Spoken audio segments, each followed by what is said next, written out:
This is Cory Kerr with Illo Talk. You can find my stuff at corykerr.com. I wanted to talk to you really quickly about a trick that I use to be able to define the light and shadow, the darks, midtones, and highlights of something. One thing that people will tell you is that you should squint when you're looking at a reference to be able to define the form.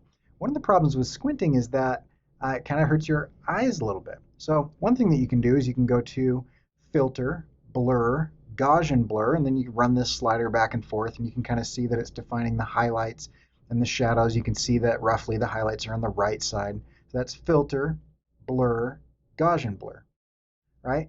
Not my favorite though. Actually, what I like to do is I like to go into the layers palette, and there's a little half circle at the bottom of the layers palette, and that will create what is called an adjustment layer. Now that adjustment layer does not actually change the layer, it just adjusts it, and it can be further adjusted as you go along. Click on that half circle and then go down to the bottom and you will see threshold.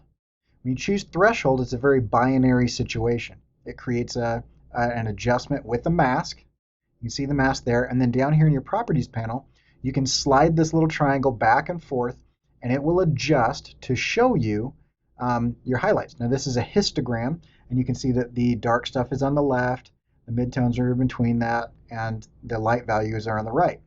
So our light source is coming from the right here. I'm going to add a new layer and draw a little arrow. We have a light source coming from the right, and you can see the shadow is being cast by my nose. We also have reflected light coming from another direction, but the key light is going to be coming from that upper right-hand corner. If I want to readjust this, I can click on that little button, slide this back and forth, and you can see it kind of gives you a topographical map as it kind of wraps around the form. So this will really help you define the form without squinting, without giving yourself a headache, and without guessing on a blurred image. And you can just slide this back and forth, see the extreme highlights, the midtones, the darker midtones, the shadows, the extremely dark values as you slide that around. Really, really good way to look at reference and define the shadows and the midtones and the highlights so that you can define your form and really understand how that works, especially if you're inking something. So check out corykerr.com/email to get on my email newsletter and to find out when I post stuff like this. And we'll catch you guys later.